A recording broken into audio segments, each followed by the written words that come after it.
Number 10, Matthew Perry's pickleball partner. It's been reported that Matthew played pickleball almost every day with a female friend, and she noticed that he had been fatigued over the last week and appeared tired on the day he died. Matthew's pickleball partner has told how she spotted scary warning signs that he was unwell just hours before his death in his hot tub. Extra host Billy Bush revealed on Instagram that his partner spotted signs he wasn't quite right. He wrote, "I spoke to the woman he played with this morning and every morning. She is in shock. She adored Matt. She said she had been fatigued today and over the past week. A little more than usual too.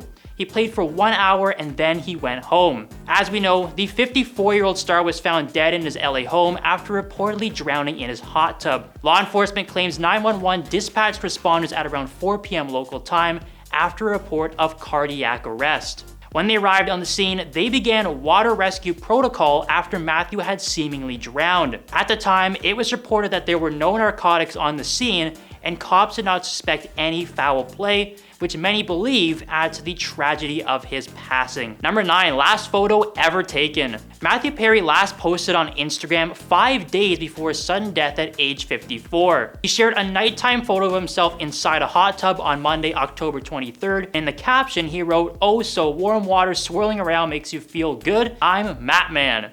If you didn't know, Matt Man is a name he'd used in recent days while posting on social media, where he would often include references and images related to Batman. In the past, he said he felt a connection to the comic book hero, a wealthy but damaged man who used his grief at losing his parents as a child into helping others. He said he felt that he was also helping others by speaking out about his struggles with addiction. In fact, Matthew recently posted a picture of Batman's logo illuminated in red lights with the caption, "Sleep well everybody, I've got the city tonight." The day before the hot tub photo, he posted video of the moon with the caption, "Do you understand what I'm trying to tell you? I'm Matt Man." As recently as Tuesday, he posted on Twitter saying, "Let's make stigmas a stigma. I'm Matt Man, hashtag mental health." But it wasn't all cryptic messages. On October 15th, he shared a rare photo of himself with his father, actor John Bennett Perry. In the caption, he wrote, "Here is me and my father John, both holding a beverage." So it seemed like he was just sharing happy memories there. Number 8, Jennifer Aniston's warning. The actress's forward warning to her friend's co-star Matthew Perry amid his alcohol addiction has now resurfaced after his sudden death. As we know, Matthew rose to fame for his role as Chandler Bing on the hit 90s sitcom alongside Jennifer, Courtney Cox, Lisa Kudrow, Matt LeBlanc, and David Schwimmer. And just last year, he revealed that he and Jennifer had stayed in each other's lives and remained in close contact. He said she was the one that reached out the most. "You know, I'm really grateful to her for that." He went on to reveal that it was just Jennifer who confronted him first about his addictions during the filming of the show, when the symptoms of his problem were just too obvious to ignore. Apparently, she approached him during a break in filming and told him, "We know you're drinking." Looking back on that moment, Matthew thought it was scary. At that point in his life, he said he should have been the toast of the town, but instead he was in a dark room meeting with nothing but dealers, and he felt completely alone. In his own mind, he thought he was doing a perfectly fine job hiding his habits from his co-stars, but at a certain point, they all knew he was in trouble and did their best to support him. Number 7, his co-stars were worried. Matthew spoke about the moment that all of his friends' co-stars found out about it. Matthew said they were all understanding and they were patient with him. Quote, "It's like penguins. Penguins in nature, when one is sick or one is very injured, the other penguins surround it and prop it up. They walk around it until that penguin can walk on its own." That's kind of what the cast did for me. For a while, he thought he could hide behind his infectious humor and push forward with his life on the wings of the success of Friends. He said, "I thought being funny all the time was how I would get through it. I thought Friends was going to fix everything, but it didn't." Ultimately, Matthew would get clean and sober in 2001, but he estimated that he relapsed 60 or 70 times over the years,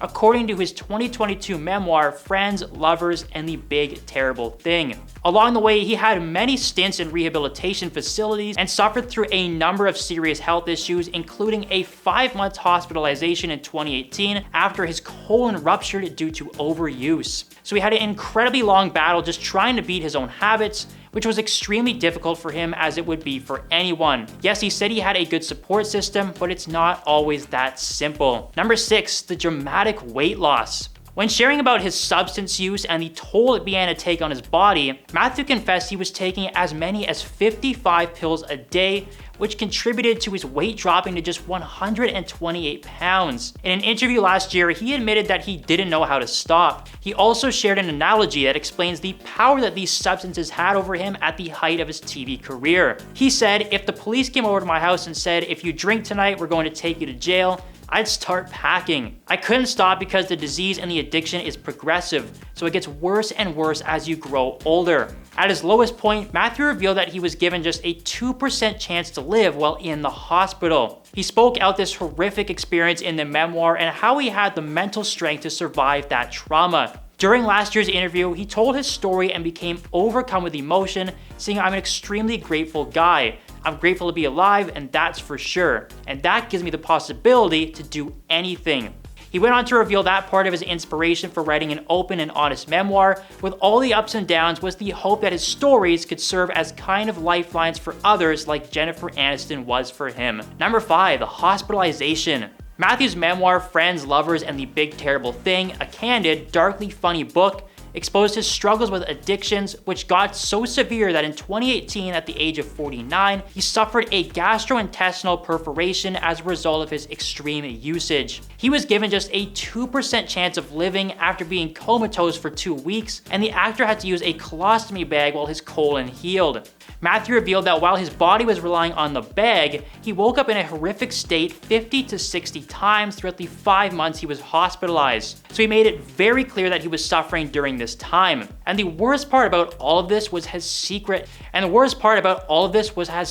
All it was. Very few people knew that he was going through this. Matthew once joked that viewers of Friends could now tell that substance he was using by observing his changing appearance. He said in his book, "You can track the trajectory for my addiction if you gauge my weight from season to season. While I'm carrying weight, it's alcohol, and when I'm skinny, it's pills. When I have a goatee, it's a lot of pills," which is extremely sad when you think about how well it was hidden from everybody around him. Number 4, shocking revelations. Matthew Perry admitted 2 years ago that he had suffered from anxiety, which often came when he was trying to be as funny as can be in front of the live studio audience for Friends. The admission came up during the HBO Max Friends reunion with Jennifer Aniston, Courtney Cox, Lisa Kudrow, Matt LeBlanc, and David Schwimmer, which aired in May 2021. He said that trying to be great made him extremely nervous, and his co-stars at the reunion said they never had any idea he was suffering on set, as he always delivered such a fabulous performance while seemingly at ease. He said, "To me, I felt like I was gonna die if they didn't laugh. And it's not healthy for sure, but I would sometimes say a line and they wouldn't laugh, and I would sweat and just go into convulsions if I didn't get the laugh I was supposed to get. I would freak out." His co-star Lisa Kudrow was shocked to hear that. She said that Matthew was always such a cool cucumber, and he was one of the best on set, always delivering a line well as he played Chandler Bing. Even though he never said anything to his co-stars back then, he felt this way every single night. As we know now, his time on Friends was significantly impacted by addiction. Number 3, memoir controversy. One surprise takeaway from Matthew Perry's autobiography was his apparent feelings towards Keanu Reeves after he repeatedly questioned why other actors die while Keanu is still alive. But why is it that the original thinkers like River Phoenix and Heath Ledger die, but Keanu Reeves still walks among us? Upon learning that another former co-star, Chris Farley, had died, he wrote, "I punched a hole through Jennifer Aniston's dressing room wall when I found out. Keanu Reeves walks among us." Matthew would later apologize for the comments and released a statement saying, "I'm actually a big fan of Keanu. I just chose a random name and it's my mistake. I apologize. I should have used my own name instead." But that's not all. There were a lot of interesting admissions in his memoir. He also revealed that he asked out Jennifer Aniston before filming Friends.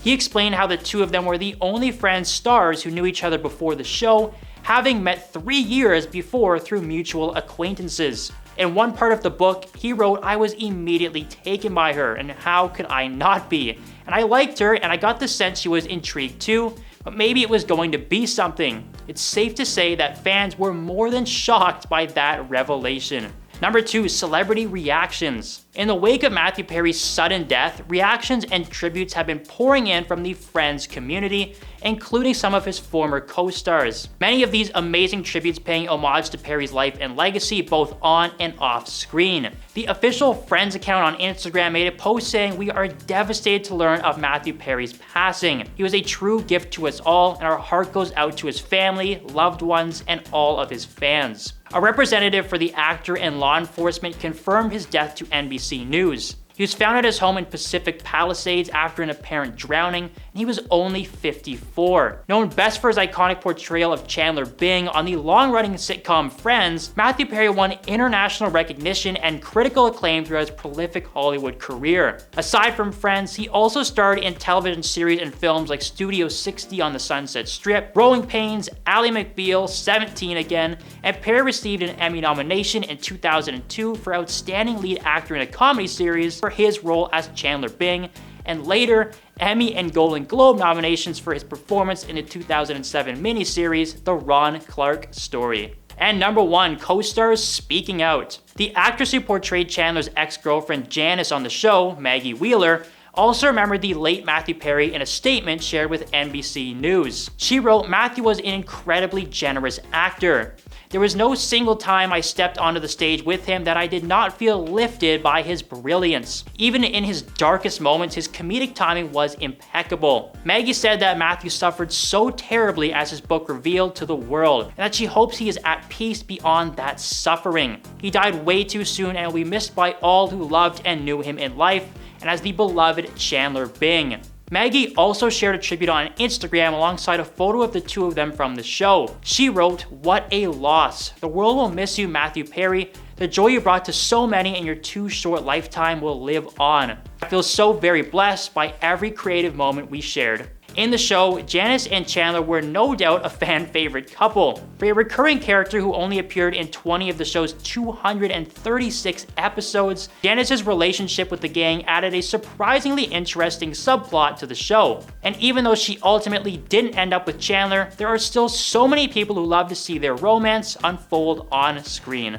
Coming at number 10, The Secret Gift. When Elvis Presley passed away on August 16, 1977, the world was in shock. Elvis' daughter Lisa was in the next room when her father passed away. Just being 9 years old at the time, the future singer was perhaps more overwhelmed than anyone else. Knowing that she couldn't just send her father off in a coffin without something special from her, she decided to place a special gift inside his coffin. While thousands of fans queued up to pay their final respects to Elvis, just before the doors opened to the venue, Priscilla and Lisa Marie would be escorted to where her father was laying. While the king was styled to look his best, looking upon her father for the final time, Lisa Marie would make one special request. Funeral director Robert Kendall recalled that Lisa asked him if he could give her gift to her father. Robert recalls that she held up this thin metal bracelet and that he agreed once her and Priscilla ensured it would not fall into the wrong hands. With thousands of fans outside, they feared someone would see the loose bangle on Elvis's wrist and take it as a souvenir, so Priscilla and Robert placed it on Elvis's wrist and tucked it underneath his shirt cuff to ensure no one would be able to take this precious gift given to him by Lisa Marie. Number 9, The Empty Seat. Lisa Marie spent many of her days at Graceland as it was her home and heart of Elvis Presley, and she loved the mansion so much because it immortalized the rock and roll legend. Lisa made no secret of her love of the special property that she was reared in and still called home. The late star was lent on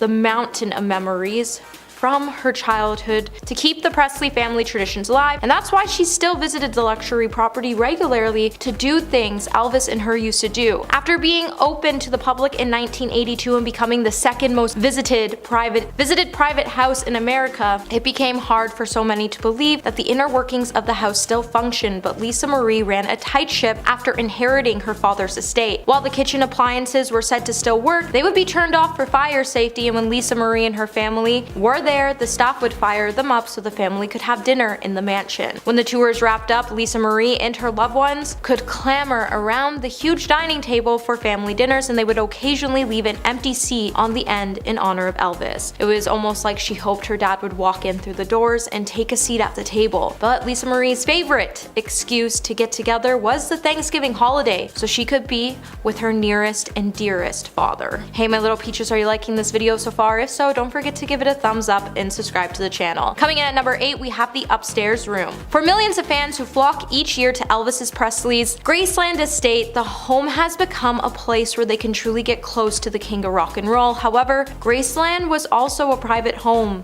for Lisa Marie and her extended family. This is why the upstairs rooms remained off limits to tours of the house, which began in 1983. Lisa Marie will also admit that the upstairs rooms has this creepy shrine to a bygone era when her father was still alive. While all the rooms remained the same as Elvis had left them, Lisa would show off the upstairs rooms, including Graceland's secret room that holds a treasure trove of items. And the location of this exact room still remains a secret to the public. Behind the door that's marked employees only lies a room that no Graceland guest can visit. While the room is so secret, when Oprah's camera crew was allowed to tour the estate, they would have to turn off the camera until they were inside so no one would know the exact location. Inside the room lies treasures that have never been seen by the public. The room was made to be earthquake-proof, fire-proof, and tornado-proof. Items in the room include checks signed by the king of rock and roll, a majority of Elvis's costumes, and cabinets that housed over 60,000 photographs. Number 7. Struggles. Nearly 5 months after her passing, Lisa Marie Presley shared an essay she wrote about navigating grief following the heartbreaking passing of her son, Benjamin. Sources close to the star would exclusively tell the US Sun that the musician was leading a reclusive life and was struggling in the wake of her son's passing. Lisa struggled to find respite from the pain of losing Benjamin, and she found it really difficult to cope with, and this is why she barely left the house for months after his passing. While Lisa Marie looked for various ways to help her manage her feelings of grief and loss, she even started to go in and out of the Church of Scientology for many years as she was trying to find herself a new purpose. In spite of this, those close to her had concerns, and one insider even confessed that Lisa had been struggling so much over the years and living in her dad's shadow. Many who knew her feared that she would pass away at a young age. Lisa is said to have had a lot on her plate in the years and months ahead of her passing, and she was struggling personally with her family relationships and handling her exes. Number 6. Isolation. Due to Lisa Marie's personal struggles, she spent her final days on trying trek between Los Angeles and Graceland. A source close to the family echoed that by saying Presley, who lived most of her life in the limelight, had been living a reclusive life and had especially struggled since her 27-year-old son Benjamin passed away in 2020. In Lisa Marie's final years, she was racked with grief over Ben, as he was her baby and he relied on her so heavily. So after she found out that he had passed away, her whole world completely fell apart and she found it really difficult to cope with, so she spent most of her days in isolation. Despite her personal struggles, Lisa Marie always tried to keep in good spirits, at least when she did venture into the public. And her final speech at Graceland would prompt fans to erupt in applause. While Lisa would also address her grief in an essay for People, she would say, "Grief does not stop or go away in any sense, a year or years after the loss. Grief is something you have to carry with you for the rest of your life, in spite of what certain people or culture wants us to believe." Lisa was struggling and never wanted to admit it, but her heart had been shattered since losing her son, and the grief took a huge toll on her. Number 5.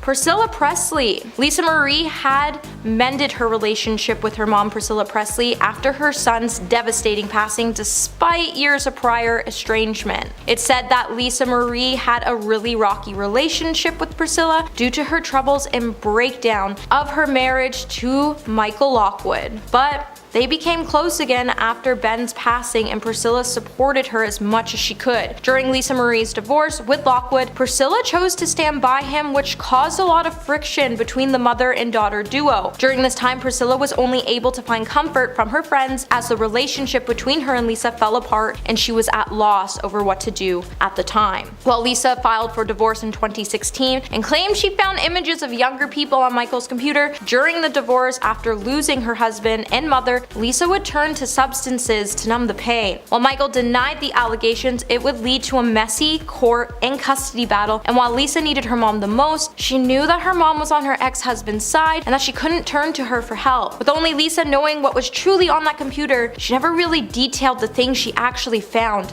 on that computer to the public. Number 4, the alarming red carpet appearance. Extra host Billy Bush did the final Golden Globes red carpet review of Lisa Marie Presley and immediately realized that something was amiss. Just 2 days before her passing, Lisa Marie would walk the red carpet at the Golden Globes. She attended to support the Elvis biopic of her father. Since Bush has recalled his brief red carpet talk with an ashen and unsteady Lisa Marie by saying she was very uneven in her balance. The speech was very slow, and definitely when the interview was over, I turned to my producer next to me and said, "Something's off here." She was certainly with it, just a second slow, but she was there. She was definitely there, just a tad off in some way. For the interview, stars had to navigate 2 steps to the platform where he stood, but Presley was struggling to do so, so Bush went down and met the star on the red carpet itself. Also, there's been videos at the event that show her walking unsteadily and being escorted by her manager, who grabbed her arm to give her support. It's clear that something was going on with the star and she didn't want to talk about it. Number 3, the safe place. Much has been said about the secrets that lie within Elvis Presley's Graceland bedroom. The private sanctuary has remained off limits to the public since his passing. However, during an interview in 2013, Lisa Marie spilled secrets about the room, and she would say Elvis Presley's bedroom was one of the places she would feel the safest. It said that Lisa would always keep a key for the upstairs with her and go up there, and up there was just Elvis and her bedroom. While the rooms are said to be a sanctuary, she always felt like she could shut the door and feel the safest and calmest. This is why she kept the area the same as Elvis has left it. The area still having a lot of Elvis's flair for the flamboyant and reflected the decorating taste of the 1970s. The king of rock and roll, only child admitted, oh, it's showy. It's got a long shag carpet, a black bed, and red walls, gold, everything here and there. Number 2, the friendship with the Duchess of York. Sarah Ferguson, Duchess of York, penned a touching tribute to Lisa Marie Presley after the singer passed away on Thursday, revealing their surprising friendship. Sarah would say, "I say hello to you every day and I love you, my sissy, and I will continue to say hello to you every day. You were my sissy, an amazing mother to Ben, Riley, Harper, and Finley, and a superbly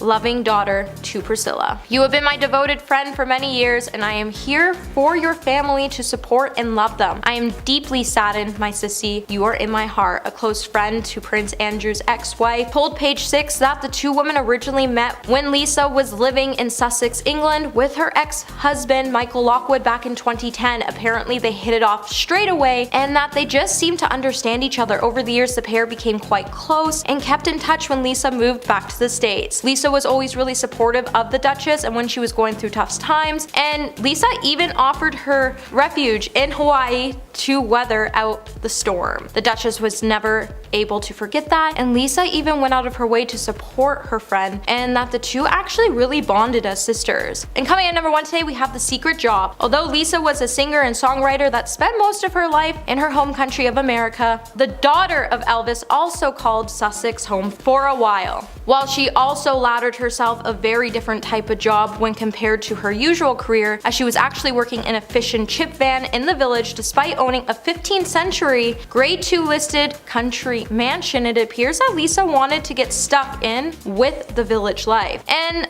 thought the best way she could do that was to serve the locals. The van was apparently owned by local pub owners Kim and Justin Scales, and it was a job that Lisa reportedly loved doing. Back in 2012, Kim would say that the singer could not wait to don an apron and serve people, and she found it really amusing when people did not know it was her. Although being the daughter of one of the most iconic singers in the world, Lisa wanted to be fully integrated in the life in Sussex Village, and she really enjoyed her shifts. At number 10, Rock Hudson. Imagine taking one of the biggest secrets about who you really are to your grave. That's essentially what happened with famed Hollywood actor Rock Hudson.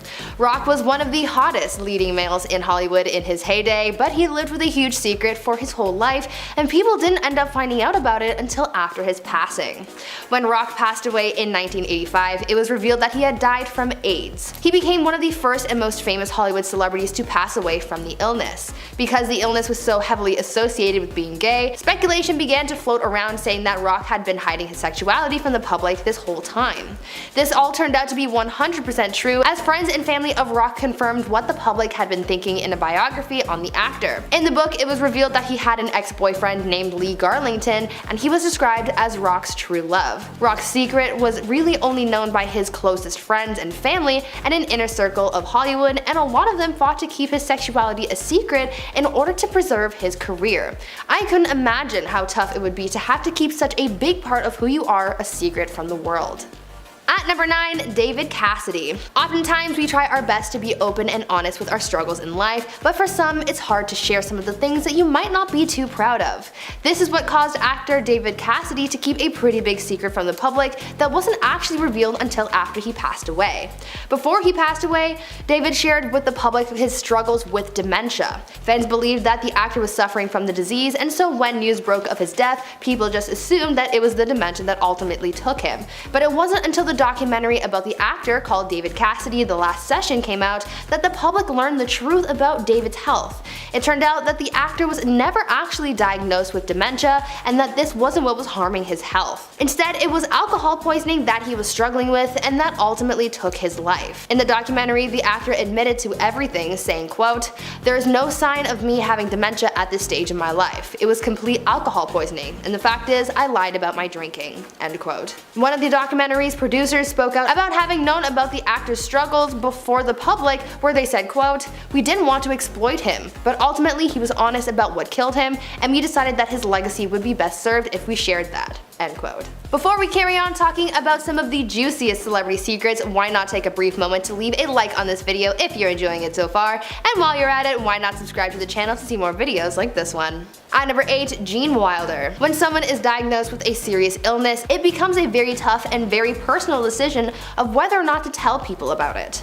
I know people who chose to keep their illness a secret until the end, and this is exactly what actor Gene Wilder did. Gene passed away in 2016, but it wasn't until after he died that the public learned about the secret that he was keeping in regards to his health. It turned out that the actor had been battling Alzheimer's for over 3 years before he passed away. After learning this, a lot of people wanted to know why this news was kept secret from the public, and the reason behind it is so touching. Gene didn't reveal his condition to the public because he wanted people to remember him as he was, and not someone who was sick. He wanted to keep the smiles on the faces of his fans. In a statement released by Gene's family, they elaborated on the situation, saying, quote, "The decision to wait until this time to disclose his condition wasn't vanity, but more so that the countless young children that would smile or call out to him, 'There's Willy Wonka,' would not have to be then exposed to an adult referencing illness or trouble and causing delight to travel to worry, disappointment, or confusion. He simply couldn't bear the idea of one less smile in the world." End quote.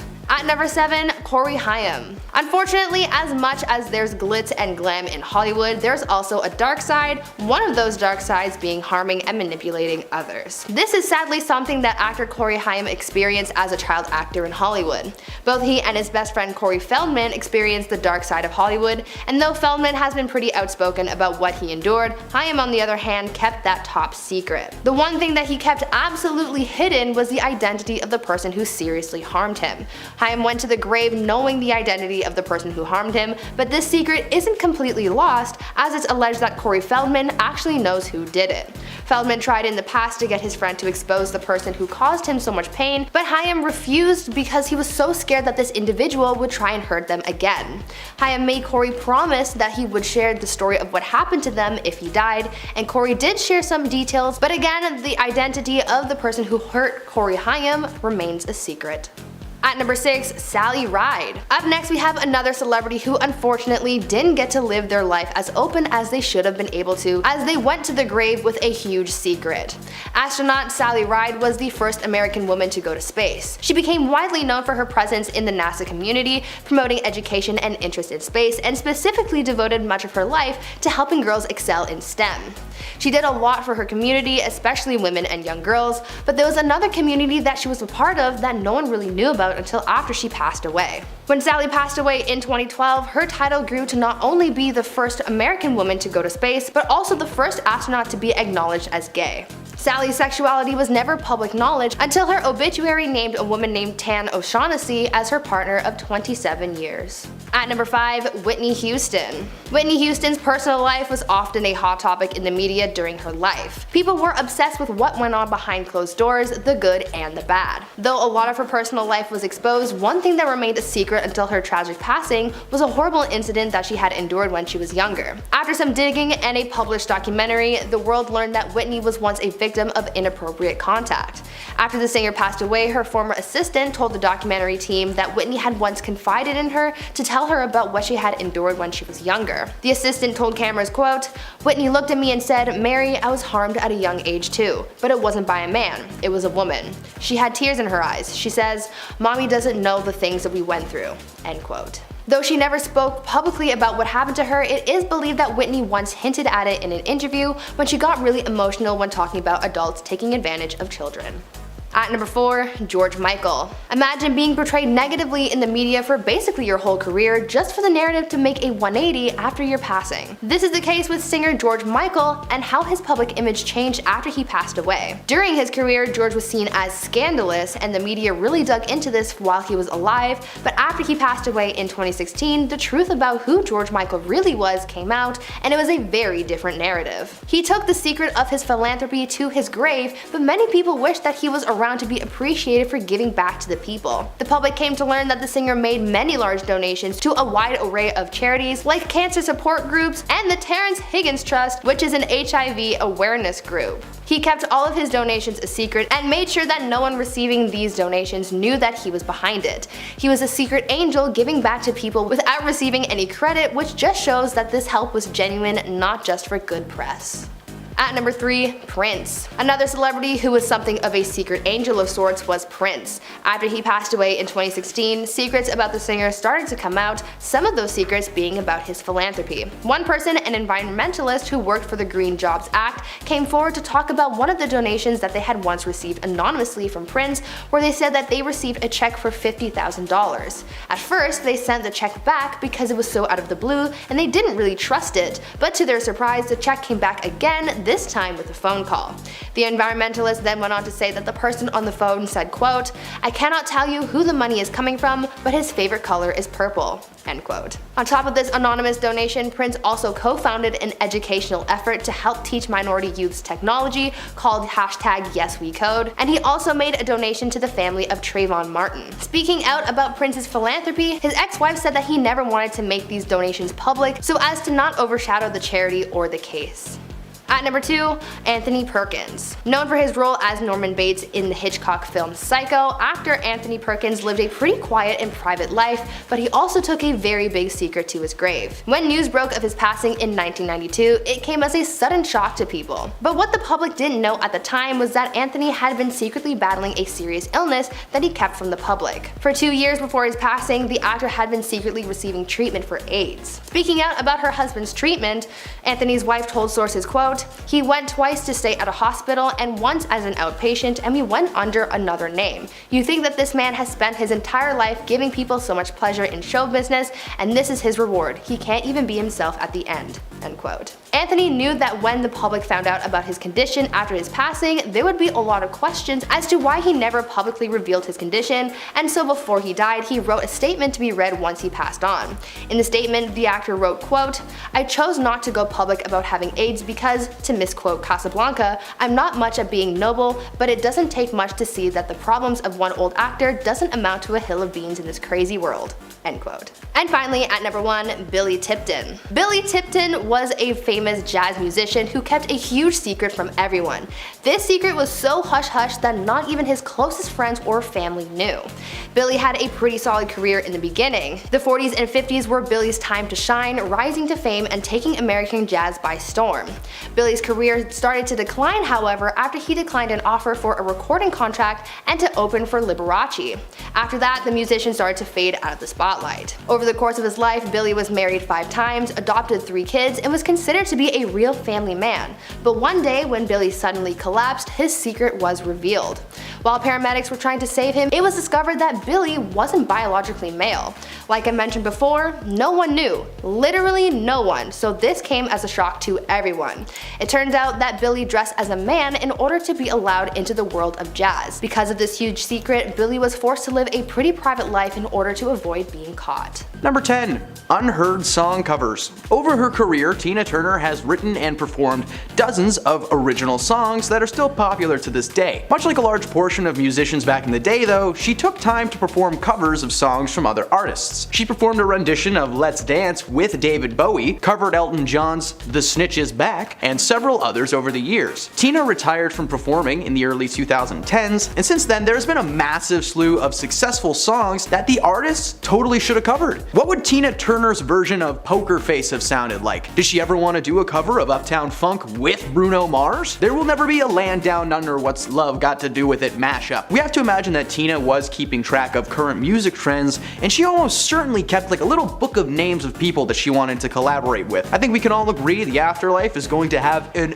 epic playlist going 24/7. Number 9. Tina Turner toys. In 2021, Tina Turner was inducted into the Rock and Roll Hall of Fame again, this time as an individual though, as she was previously inducted into the hall alongside of her former husband and musical partner Ike Turner. Another honor came that year though in the creation of Tina's very own Barbie doll. The doll boasts Tina's iconic hairstyle as well as her on-point fashion sense. This doll looks like it's going to burst into song and kick the night away, but we can only imagine that this wasn't the first time she tried to capitalize on her fame with a toy. Throughout the 1970s and 80s, I was not alive yet, but I did grow up with a lot of the toys from that era. If it was on TV or in the mainstream, it seemed to have some kind of product to go along with it. With Tina's career kicking off strong around the early 70s, it would have made perfect sense for her record company to release Tina Turner dolls or some kind of like a sing-along kit. For all we know, those products were pitched but met with negative results. And now we'll never know if somewhere out there sits a prototype for a Tina Turner talking teddy. I'm writing that down, that's good. Number 8. Smart shopper. In her youth, Tina found a home at Club Manhattan, a music venue in Tennessee. It was there that she met rock and roll pioneer and future ex-husband Ike Turner. Ike and Tina were together for a very long time, and as we know now, their relationship was filled with physical altercations, mental and control. By the mid-1970s, they had finally split after an altercation in Dallas broke Tina's limits. Following their split, Tina began giving her solo career a shot. Despite the success of her time on stage with Ike, she was left with next to nothing following the divorce. In her HBO documentary, she tells the audience that when Ike left, she had 36 cents in her pocket and a gas station credit card. To care for her children and put food on the table, Tina would collect food stamps and even clean houses. As someone who's witnessed the work of a single mother firsthand, seriously, my sister is a rock star, they tend to get pretty good at smart shopping. In 1983, Turner's solo career turned around after gaining some traction following the release of her cover of Al Green's Let's Stay Together, which soared to the top 5 R&B charts in the States and in the UK. This means that between 1976 and 1983, Tina was making life work, and we can only imagine the tips and tricks she must have learned over the years to make life as a single mama a second-hand emotion. I assume that means easy. I don't know for sure. It sounds good. Number 7. Her vocal warm-ups. There are 2 things we can agree on in this world. Number 1, the moon is actually a government satellite, and number 2, Tina Turner has an incredible voice. Tina has been serenading our eardrums since taking her first breath into the microphone when she started singing at her local church in Nutbush, Tennessee. That is a rough name for a town. Her voice is always on point, but she never actually shared her warm-up routine with anybody. With such a powerful voice at your disposal, the process of prepping it for hours of usage must be intense. As a theater kid, I know for a fact that vocal warm-ups are essential to a clear and concise performance. I also know that you shouldn't eat dairy before a big show, but they still gave us pizza before everything when we went on, so who knows. We wish we could have learned what she did to prep such an iconic voice. Was there tea involved, or was it more like Sharpay in High School Musical, you know? Brr, brr, ma. Never know. Number 6. Skincare routine. Tina was taken from us at the age of 83 after spending over 50 years on stage. Now, most musicians begin to show their age after only a few years of touring, but Tina's skin stood still. Up until the day she passed, Tina was a beautiful woman. Somehow at the age of 83, she looked like she was a slightly older version of her 40-year-old self. If there is one thing we wish was revealed in her HBO documentary Tina, it would be her beauty secrets. Not only is Tina herself famous and beautiful, but her legs are considered their own separate being. She famously kicks and swings so much during her shows that we're convinced her legs have a mind and personality of their own. Even in her 80s, we're sure Tina was kicking and singing all the way to the end, but seriously, how did you look so good for that long? Number 5. Missed film opportunities. In case you weren't aware, there was a little film franchise back in the day starring Mel Gibson called Mad Max. He played the titular Max as we followed his journey through a desert wasteland where gas is the only currency we care about. In the franchise's third installment, Tina Turner was cast to act alongside Mel as Auntie Entity. Not only did she deliver a solid performance for her first real acting gig, but she also dropped a killer song for the flick called We Don't Need Another Hero. Her appearance on screen was a fun surprise for Mad Max fans, but it left us craving more. We have to imagine that she received other offers over the years for film roles, but what? When? Why? The idea of Tina Turner having a career on the big screen isn't outside of the realm of possibility, as historically musicians have been able to make similar moves with positive receptions. Post Malone is famous for his music, but did you know that he's been acting lately and he's doing like a really good job at it? Mark Wahlberg started out as a rapper named Mackie Mac, and now he's in the Transformers universe. And Ice Cube made a trilogy of successful comedies in the Friday franchise. The examples are endless, and there are so many iconic characters that Tina could have played over the years. Just imagine if Tina had popped up in a Marvel movie, our minds would have been blown. Number 4. Substance use. Tina's ex-husband, Ike, was an absolutely horrible human being. Throughout his entire relationship to Tina, Ike was being aggressive and physical behind the scenes. While the couple seemed to be happy together on stage, the reality was Tina hated being with him and he controlled most of her early career. So much so that the name Tina Turner was actually trademarked by Ike as another form of control. Over the years, details have surfaced about Ike's long history with substances and no-no juice, and they're hard to hear. Thankfully, Tina got out of that marriage and Ike was sentenced to prison for 18 months for possessing no-no snow. In fact, he was serving that sentence when himself and Tina were inducted into the Rock and Roll Hall of Fame in 1991. While Tina was able to get free of Ike's clutches, the reality is she was stuck with a terrible man for a long time, and famously that has led people to do terrible things to cope with the stress or anxiety. Tina talked about a truly dark time in her life and mental health in her documentary, where she attempted to end her own life following the revelation that Ike was cheating on her with multiple women. But this is just one instance that we know of. Tina didn't talk about Ike much, so the idea that she may have had more stories to share is likely, but unfortunately we will never know for sure. Number 3. An affair. In the HBO documentary about her life, Tina discusses the topic of infidelity and loyalty along with the specifics of her relationship with Ike Turner. As we know now, Ike was cheating on Tina with several women throughout their relationship, but it appears that Tina herself may have had some extramarital affairs as well. During the documentary, Tina mentioned that she has not had one love affair that was genuine and long-lasting. Okay, hold up, does that mean that she did have affairs, they just weren't with anyone that she loved? It would make sense that Tina would seek love from another man, considering just how cruel and abrasive Ike really was. While there's never been a confirmation of Tina's infidelity, the way she talks about her love life in reference to loveless affairs makes us think that she's had some secret lovers in the past, and we'll never know. Well, not lovers, more like acquaintances, according to her. Number 2. Ancient wisdom. Tina spent the majority of her youth singing in church choirs and at local music venues. As she got older, she only grew more and more talented, and apparently her religious views grew as well. Towards the end of her life, Tina adhered to the teachings of the Soka Gakkai International, the largest Buddhist organization in the world, consisting of about 12 million practitioners. They exist under the belief that peace of the land depends on transforming the heart and mind of one individual at a time. Tina spent a long time living in this lifestyle as she was introduced to the concept by a friend in the 1970s. Tina found a lot of peace in her meditation sessions, but did she also find the answers to the universe? Tina had been through so much in her life, romantically, emotionally, family-wise,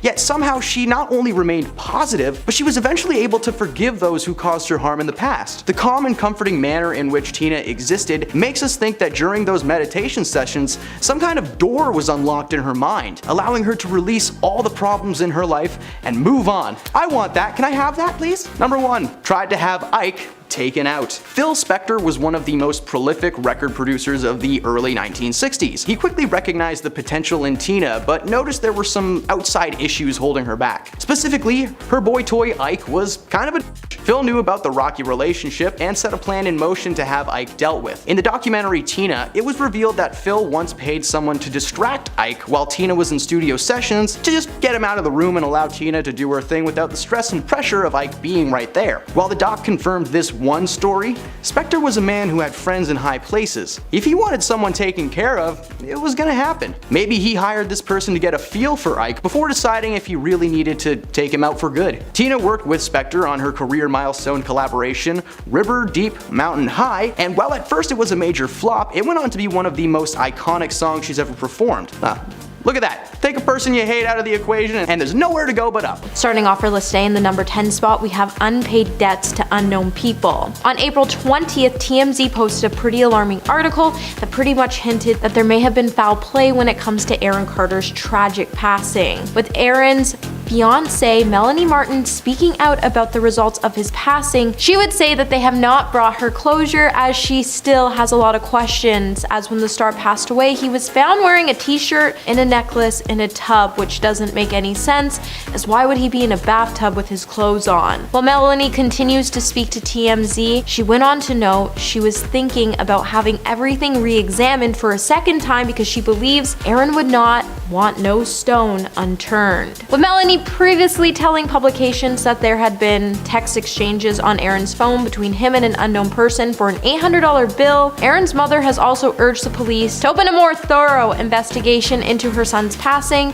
as there could be foul play involved. And police have not investigated it as a possible crime scene because of his addiction. While speculation still seems to surround the moments prior to Aaron's passing, it's not hard to see that there's something strange going on, and it makes you wonder what Hollywood might be trying to cover up. Number 9. Substance abuse. When Aaron Carter's mental health started to spiral out of control in his early 20s, his struggles with anxiety and depression led to a dangerous addiction. When Aaron sat down with Entertainment Tonight, he told the outlet that when he was doing Dancing with the Stars in 2009, he developed an addiction to medication because of his stage fright. Later, he would confess on Where Are They Now with Oprah that his depression was brought on because he loved his family being together and he didn't want to see his parents get divorced. He felt like he couldn't dwell on it. Eventually, all the stress caused the singer to begin to self-medicate, and in addition to the medication, he also started to drink really heavily. At this point in his life, he also began to tell people around him that he was on a bad path and that he needed help. He even told Oprah, "So I called my mother and I called my brother, and my mother came and picked me up and took me to her house. The next day, I was at the Betty Ford Center." He completed the 1-month program in 2011, and in 2016, Aaron opened up about life after treatment when he admitted that he wasn't going to abuse things anymore and he was just gonna do life his own way. Hey friends, what's up? Are you liking this video so far? If so, don't forget to give this video a thumbs up and subscribe to the channel so you never have to miss out on what we might just cover next. Number 8. Chilling prediction. After Aaron checked into rehab in September 2017, he sat down for an interview with US Weekly, and in the interview, the star would make a chilling prediction, with Aaron eerily revealing that when he was growing up, he didn't think he was ever going to make it that far, when he said, "I thought I would pass away by 30. Even when I was 13, 14, I thought, oh my god, I'm going to pass away." When reflecting on his stardom 21 years earlier, he would admit to the media outlet that his life had been pretty tough for him, as he had to deal with a lot of trauma, a lot of loss, loneliness, and he felt like he just needed to get away from everything. At the time of the interview, he was also checking himself into rehab for one of multiple times. He would then go on to explain that he had been burnt, but his goal was to be a phoenix that rises from the ashes, before adding that he was shocked that he was actually turning 30. Number 7. The engagement. Aaron Carter's engagement to Carrie Ann Pench was as fleeting as it was random. And according to People, when Aaron was just 18 years old, this is when he popped the question in front of an audience of 200 people on stage for a comedy tour in Las Vegas back in 2006. Carrie, who was 22 at the time, had previously dated Aaron's older brother Nick Carter. Surprisingly, she said yes. Then 6 days later, Aaron called off the engagement, which would then have Carrie reach out to media outlets to say he's really young and he just needs to get his act together. "I don't know what's going on right now. We're friends and maybe we'll get back together sometime. We haven't ruled out getting back together." Aaron then later opened up about the brief affair on E! News when he said, "I made a mistake and she made a mistake too. So we both did. I was by myself and all of a sudden someone threw it out as a joke and I said, okay, whatever, I'll do it." and I did it on impulse. So it really makes us question, was this just a really short relationship, or was it a publicity stunt? Number 6, chronic health problems. When Aaron Carter's fans started to freak out due to the singer looking relatively skinny due to his chronic health problems in 2015, Aaron went into defense mode during a Twitter rant when he started blaming his weight loss on his anxiety after cyberbullies started to accuse the singer of using hardcore narcotics. In his tweet, he would say, "The way people talk about my weight is like high school times a million. Just so we are very clear, I don't do substances." Later, Nicki Swift would even report that Aaron broke down discussing the effects of his conditions in July of 2017 when he said, "Unless you're in my body, you don't know. I'm sorry for the way I look. I weigh 135, 140, and I'm 5'8". Doctors said to avoid stress because I can develop cancer. He also went on to admit that he found it really hard to look in the mirror sometimes and that it hurt so bad because there was nothing he could do about it. Number 5, struggle to come out. In August of 2017, Aaron Carter came out on Twitter to confirm his sexuality with his fans. In the tweet, Aaron came out to say, "This doesn't bring me shame, just weight and burden I have held onto for a long time that I would like lifted off of me. There were years that went by that I thought about it, but it wasn't until I was 17 years old. After a few relationships with girls, I had an experience with a male that I had an attraction to, who I also worked with and grew up with. Sadly, Madison Parker did not feel the same way, and the two would then call it quits." Later, Aaron would make an appearance on The Burt Show to discuss everything that happened with his split with Madison, go on to say, "I had to discuss being bisexual with my ex-girlfriend, and she didn't really understand it. She didn't want to, and that was it, so we left it mutual and we parted ways." Before going on to note that he's been thinking about everything for years, and he felt like it was really important to come out at this time and say everything he was hiding, as he was starting a new chapter of his life, and he was really looking forward to the future and was excited to find whether he was going to be with a man or a woman. Number 4, the restraining order. Being so close at a young age, no one thought Aaron and Nick Carter's relationship would ever change. But things definitely, somewhere along the line, took a dark turn for the stars in 2019 after Nick took out a restraining order against his little brother. After Aaron unleashed a series of angry tweets and since deleted tweets against his older brother. Nick would clearly air on Twitter with a shocking revelation when he said,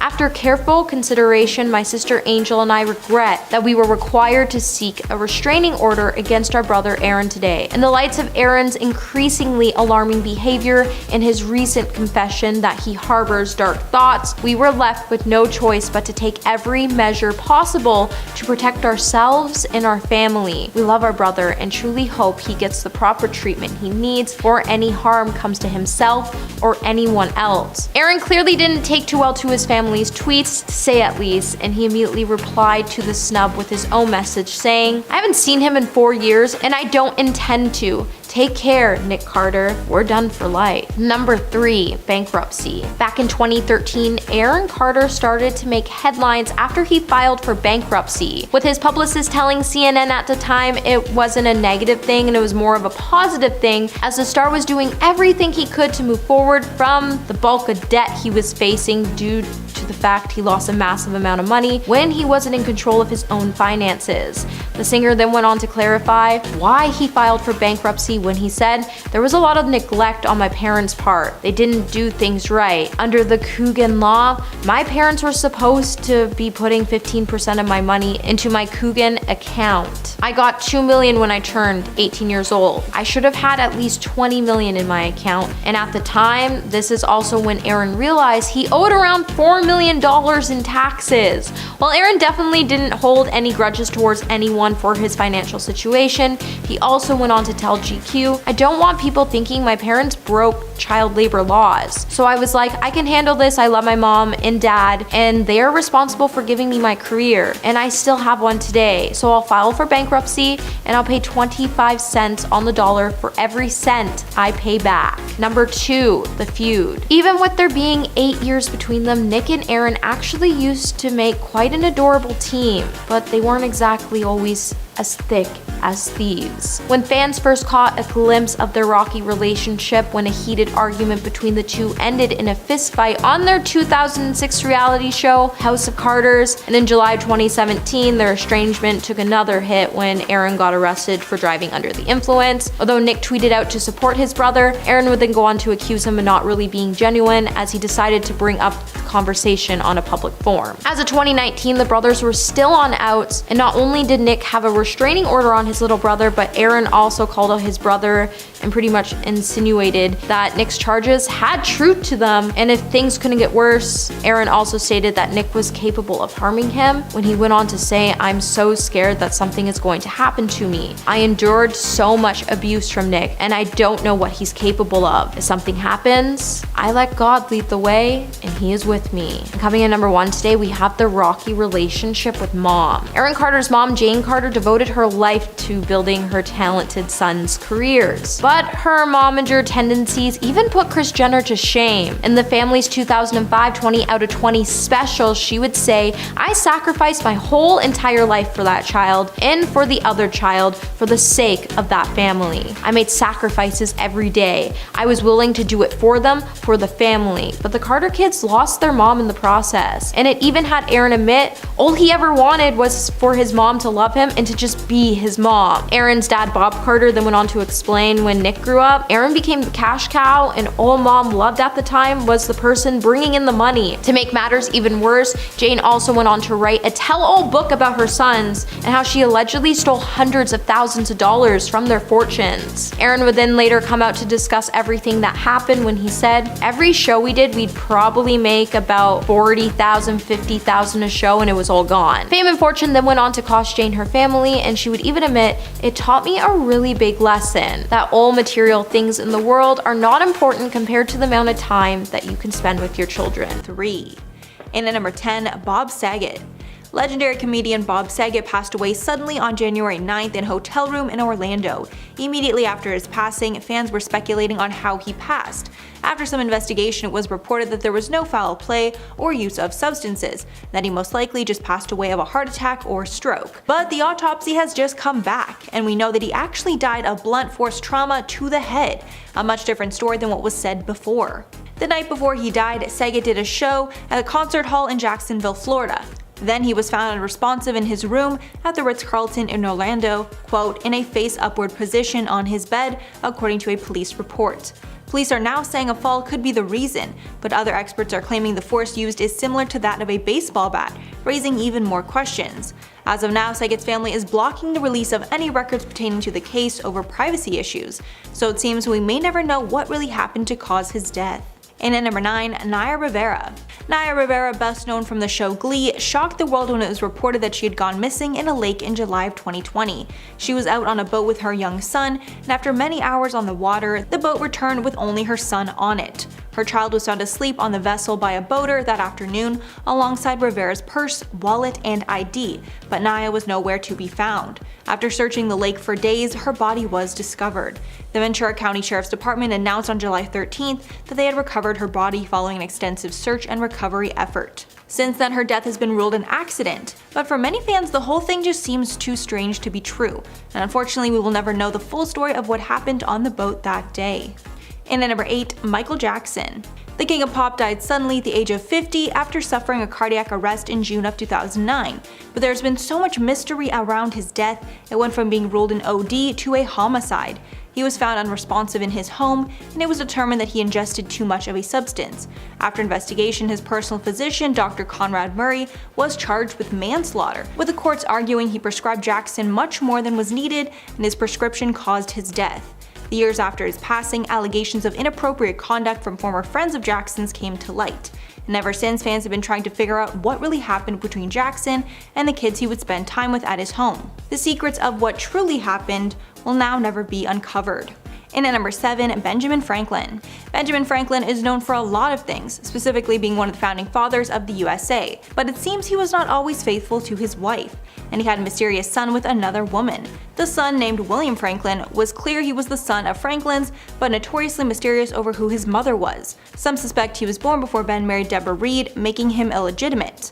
Another theory is that he cheated on his wife with a mistress who ended up getting pregnant. William was involved with his father's business and even became noteworthy in his own right for helping his father in his famous kite experiment. He eventually settled in England to distance himself from the family, and when he passed, he never revealed who his mother was. And at number 6, Kurt Cobain. Nirvana frontman Kurt Cobain tragically passed away at the age of 27 in 1994 and is a member of the infamous 27 Club. Law enforcement determined that Cobain took his own life, but there was a lot of inconsistencies in his case that led many to speculate that's not actually how he died. A book was even written blaming the whole thing on Cobain's wife, Courtney Love. The book claims that he died of an OD before being shot by Love. A private detective who was hired determined that Love even tried to pay someone to have them kill Cobain for her. This man claimed he was offered $50,000 and even passed a polygraph proving it.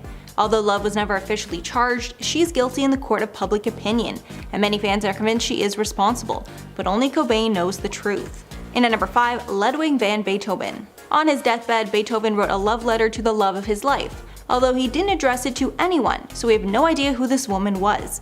When he died in 1827, a letter was left to the Germans' immortal beloved. It was later determined that he wrote the letter years before in 1812. Scholars have tried to speculate who his beloved could be, but there is no clear answer. The most likely choice seems to be Antoine Bertinato. She was close with him, mainly because she was actually married to a good friend of his. Others proposed Josephine Countess von Brunswick as the most likely candidate because he had written her love letters in the past.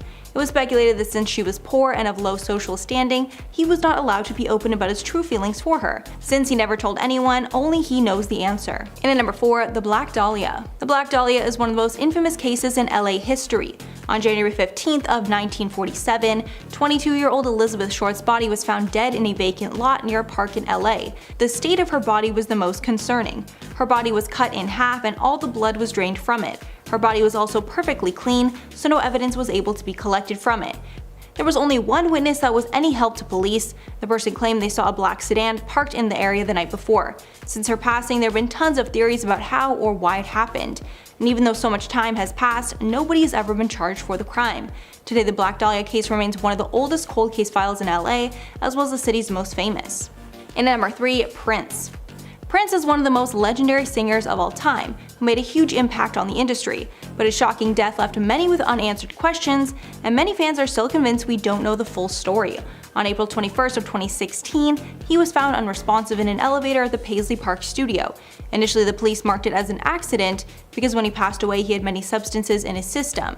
No charges were filed against anyone, even though many of Prince's fans do not believe he would have done this. Years later, there is still no definitive answers, specifically no idea how he got these substances and how he was able to ingest so much. According to sources that knew him very well, he didn't use any of these substances and had no intentions to start. Because there's still so many unanswered questions, the case remains open. And at number 2, George Reeves. In 1959, actor George Reeves was killed under very mysterious circumstances. He made a name for himself playing Superman in the 1950s TV show Adventures of Superman, but his career was cut short after he was killed. At the age of 45, he was killed by a shot to the head. The strange death was then labeled as him taking his own life, but many fans do not believe this could be the case.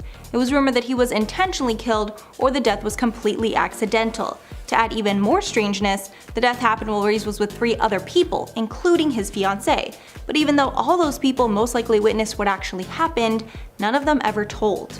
And finally, number 1, Nicole Brown Simpson. One of the most talked about cases of all time is the case of Nicole Brown Simpson and Ron Goldman. Their death started the case of O.J. Simpson that would become the trial of the century.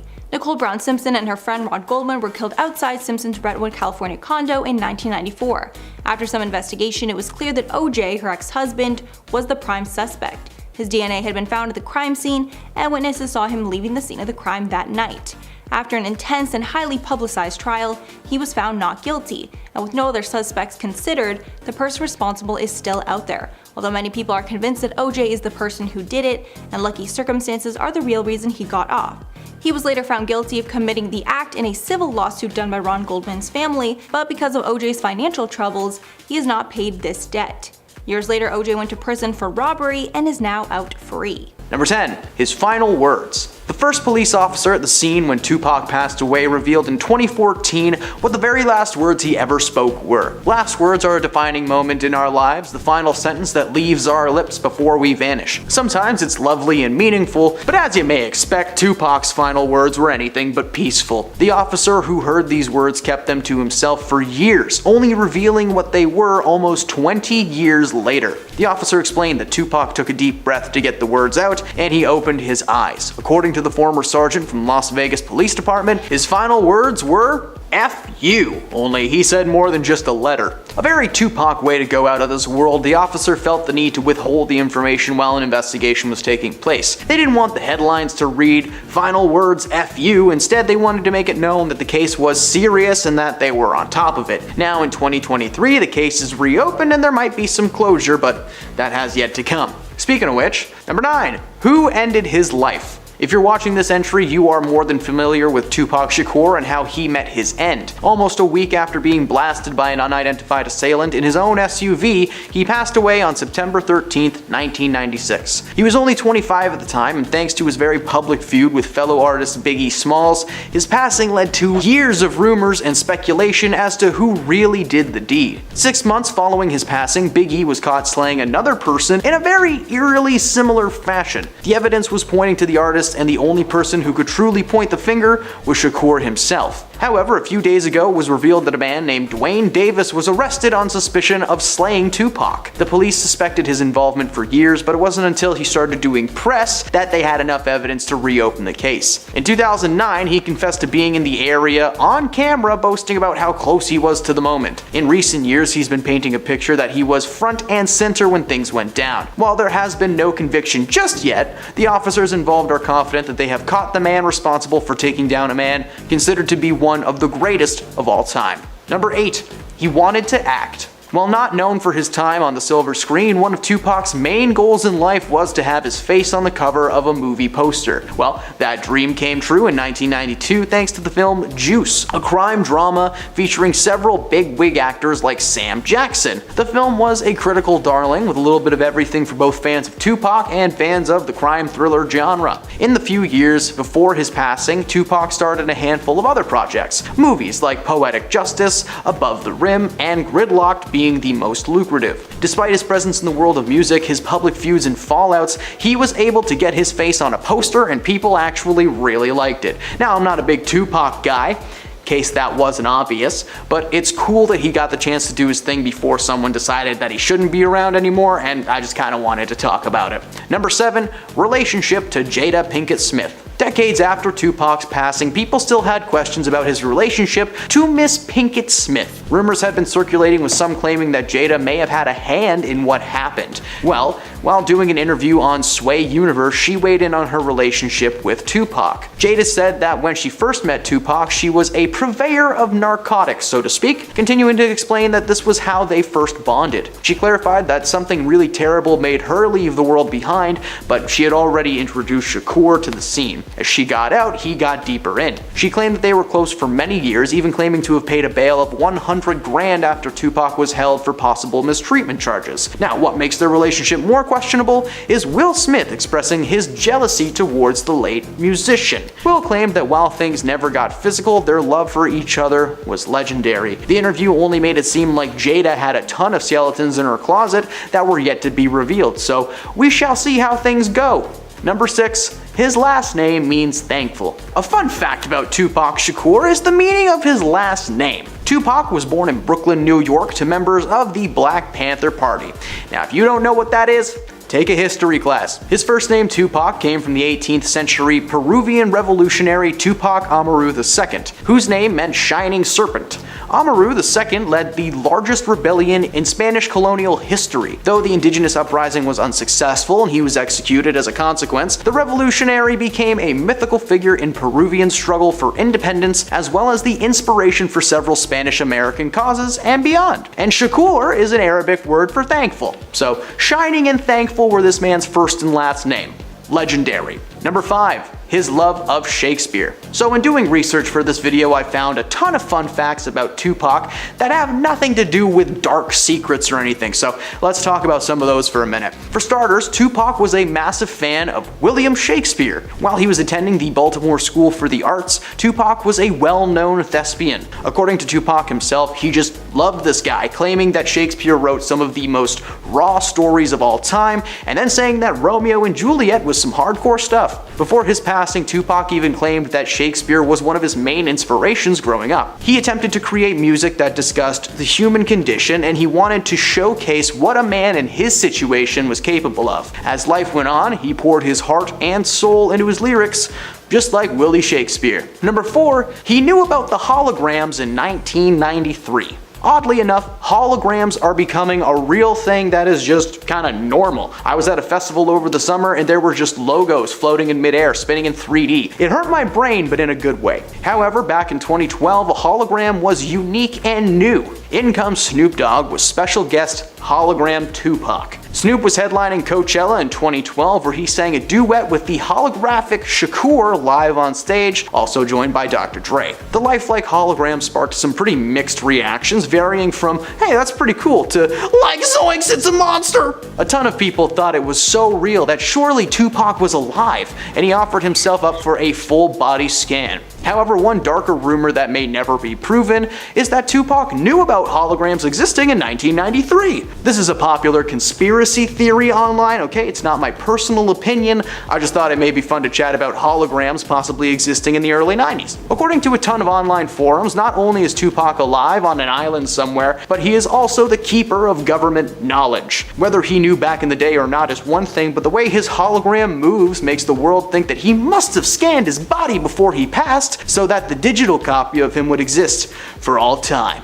Number 3, Snoop Dogg. Tupac and Snoop Dogg had a very public feud when they first met, but they were eventually able to move past their differences, squash their beef, and Snoop Dogg has gone on record telling the world there is nothing but love between them. Their friendship may be discussed a lot, but we haven't covered it here on BTS before, so let's give it a little chat. Snoop was very close to Tupac before his passing, and in recent years, when asked about Shakur in interviews, Snoop gets a little bit emotional and gets deep into it. During one particular appearance on Logan Paul's podcast, Snoop told a story of visiting Tupac in the hospital in the final days before his passing. At the time, both of them were signed to the same record label and had recently collaborated together on 2 of America's Most Wanted. At the time Tupac was in hospital, they were not on the greatest of terms thanks to some personal drama, but that didn't stop Snoop from telling his buddy how much he loved him. Tupac was unconscious, so there was never a real sense of closure for Snoop, but he is very thankful to have had the time to speak to his buddy one last time. Number 2, his net worth. Tupac was a major player in the music industry, still considered to be one of the greatest of all time to this day. Despite passing away in 1996, his music was still being edited and released after his passing. Dozens of albums have been released over the years, but one thing that is still unconfirmed is just how much Tupac was actually worth before he passed away. A majority of his music was released following his passing, with only a handful being major hits while he was still alive. Unfortunately, he was taken out way before he was able to properly enjoy his success and his new bank account. Sure, you can Google Tupac net worth and it shows you a number, but the real number will always be unknown. Tupac's the only person who knows what money he had set aside, maybe hidden in a drawer or in a mattress, and he's the only one who knows what his most prized possession really was. So far as we know, he had a good chunk when he passed, but for all we know, that amount could be immeasurable. And at number 1, the truth. If you made it this far into the list, I just want to say thank you for sticking around. I really hope you've learned a little something along the way. Not much to learn in this video, but still, good job getting here. Taking the top spot on this list is, of course, the truth, because despite the police opening an investigation and having a suspect in custody, the only person who could give a detailed walkthrough of the night that Tupac was taken out is Tupac. Only he can describe the person who took him down, the exact scenarios that may have led to the drive-by, and so much more. We may never know the truth, but maybe that's a good thing.